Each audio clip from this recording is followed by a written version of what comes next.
Woi, banyak yang bilang PC ini jelek ya. Sungguh terlalu. Betul sih, apalagi mod mesh-nya yang depan ini agak menyedihkan memang penampakannya. Ya, baiklah, mari kita ganti case-nya dengan mesh to LAN ori dari pabrik. Raptor ini buat PC pribadi aja nggak apa-apa deh. PC ini juga harus saya jual bro. Uangnya mau dipakai lagi untuk modal konten selanjutnya, atau buat tambah modal nikahan aja kali ya. Oke Bujang, selama proses migrasi ini saya akan memberikan sedikit tips rakit PC. Ya, setelah malang melintang di dunia rakit PC sekitar 37 tahun kalau nggak salah. Berikut ada 2 poin besar yang perlu diperhatikan dalam merakit PC guys, khusus untuk pemula ya. Nomor 1 adalah keseimbangan, power balance bro. Keseimbangan di sini tidak hanya soal spek guys, tapi juga berhubungan dengan budget atau dana yang dimiliki. Pertama, bicara soal keseimbangan spek. Nah, kalau ngomongin ini bakalan panjang banget ceritanya. Karena selain mengikuti selera, keinginan, kebutuhan, dan perkembangan teknologi, kita juga harus memperhatikan keseimbangan antar masing-masing komponen. Jangan sampai terjadi bottleneck atau overkill, guys. Contoh sederhananya, rakitan gahar tapi dikasih power supply kaleng-kaleng, atau prosesor seri tinggi, motherboardnya yang seri rendah. VGA monster tapi prosesornya dual core yang masih setengah matang. Ya, kira-kira gitu guys. Soal bottleneck dan overkill ini sudah saya bahas di video ini guys. Itu semua sebenarnya wawasan umum lah gitu. Harus dipelajari sendiri, dieksplor sendiri. Sering-sering aja lihat video perakitan komputer yang ada penjelasan partnya, nanti juga ngerti sendiri. Lalu soal keseimbangan uang. Kalau teman-teman belum punya basic berupa pengetahuan tentang harga komponen, brand atau vendor, generasinya, keluaran tahun berapa, mana yang lebih kuat, mana yang lebih bagus, tentu saja akan sedikit bingung dan kesulitan menentukan komponen yang tepat. Cara mudahnya ya itu tadi guys, bisa lihat perakitan di YouTube tentunya, karena di sana harga dan penjelasan masing-masing part itu ditampilkan secara terang-terangan. Jadi sedikit banyaknya bakalan tahu lah, ini harganya berapa, normalnya berapa, kalau harga bekasnya berapa, ini spek jadul apa terbaru, kira-kira gitu guys. Masalahnya sekarang untuk merakit PC serba baru itu mahal guys. 8 juta serba baru aja itu cuma dapat performa gaming yang standar banget. Game AAA rata kiri 1080p itu masih keteteran ya. Sementara rakitan 5 jutaan semi jadul itu udah bisa dapat performa yang jauh lebih tinggi. Terutama gaming ya. Nah kan dilema guys. Oh iya, bagi teman-teman yang pemula jangan tertipu spek jadul ya. Wah, PC gaming Core i7 cuma 6 juta. Core i7-nya generasi berapa dulu kan gitu. Tidak semua Core i7 itu lebih kuat dari Core i3 guys. HP 3 juta tahun 2020 itu lebih kuat dari HP 7 juta tahun 2012, kira-kira gitu lah ya. Tapi ya, beli komputer atau rakit part jadul tidak sepenuhnya rugi juga guys. Apalagi kalau komponennya masih mulus, performa sudah cukup tinggi dan harga jauh lebih murah.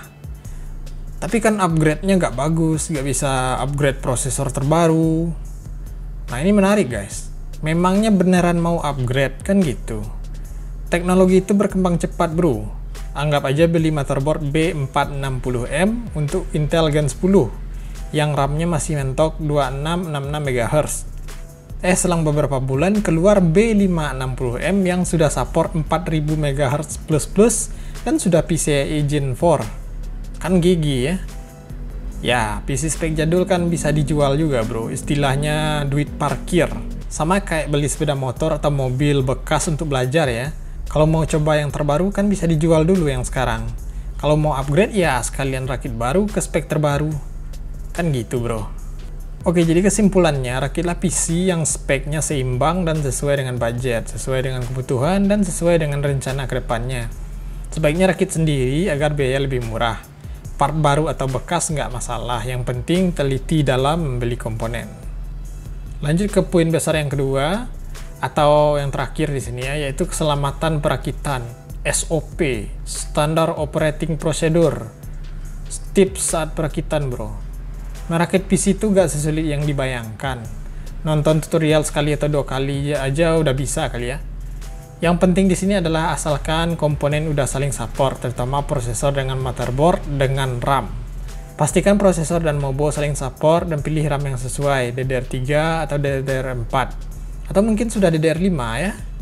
Kalau yang lainnya mah udah kayak universal aja, masuk tinggal tancap PNP gitu guys. Urusan VGA juga bisa dikatakan bebas, apa aja masuk. Cuma ya harus seimbang tadi, prosesor Core i9 10900K, masa ya cuma dikasih Nvidia GT 1030, kan lawak.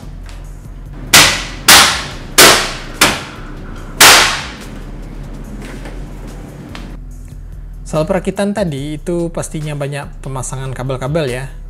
Jangan khawatir bro, kalau colokan atau portnya nggak masuk, itu berarti bukan pasangannya, bukan jodohnya. Itu aja kuncinya. Kecuali mungkin port JFP1 ya, atau front panel. Lihat aja di Google Image JFP1, terus perhatikan kabel-kabel front panel tadi, ntar juga paham sendiri. Soal pemasangan-pemasangan itu juga berhubungan dengan pegang-memegang. Nah, komponen PC yang ada warna-warna emasnya, konektor, PCB ya. PCB, motherboard, dan VGA itu sebaiknya jangan digrepe-grepe bro. Usahakan jangan disentuh guys. Jangan tinggalkan keringat atau sidik jari di sana. Peganglah komponen-komponen tersebut dari sisi-sisinya atau pegang heatsinknya. Lalu mungkin yang juga membingungkan bagi pemula adalah kabel power supply ya. Mana aja yang perlu dicolok? Simpel aja guys. Yang dicolok ke motherboard ada dua, yaitu yang paling besar 24 pin, lalu yang ada tulisan CPU-nya, CPU. Kalau misalkan dari power supply ada 8 pin atau 2 buah 4 pin, sementara motherboard cuma 4 pin, colok salah satu yang bisa masuk aja bro. Kemudian yang tulisan VGA pastinya dicolok ke VGA, jika VGA butuh power pin. Lalu SSD dan HDD kita colokkan yang pipi-pipi seperti ini. Lalu aksesoris seperti fan atau RGB strip yang pakai Molex tentu saja kita bisa tumpuk di Molex power supply. Kayaknya itu aja deh. Dalam perakitan ini saya juga ingin menyinggung soal kerapian ya. Ini opini pribadi aja sih bro. Kalau rakit PC itu tolong lah guys. Help tasketekure. Kabel-kabelnya dikondisikan, dirapikan gitu. Kan udah ada jalur-jalurnya di casing.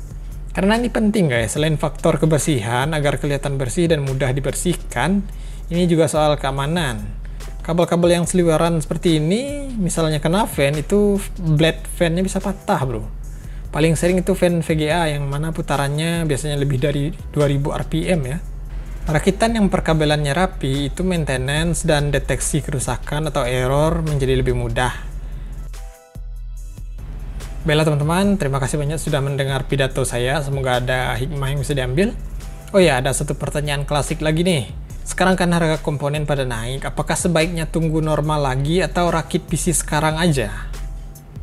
Ya, itu balik ke diri masing-masing sih. Kalau rasanya rugi beli part yang serba mahal atau kira-kira masih ada keperluan lain yang lebih penting, sebaiknya ya ditunda dulu guys. Tapi bakalan lama sih kayaknya. Kayak tahun 2018 silam. Wow. Itu setahun full 2018 harga komponen nggak normal bro. Era mining juga ya waktu itu. 2019 baru itu tahunnya rakit PC gaming. Lama juga ya. Nggak tahan kebelet punya PC gaming. Waduh, gas aja kalau gitu guys. Selera juga nggak boleh ditahan sebenarnya. Kata Sultan Brunei, hobi tidak mengenal rugi. Nah, gimana bro? Mau rakit sekarang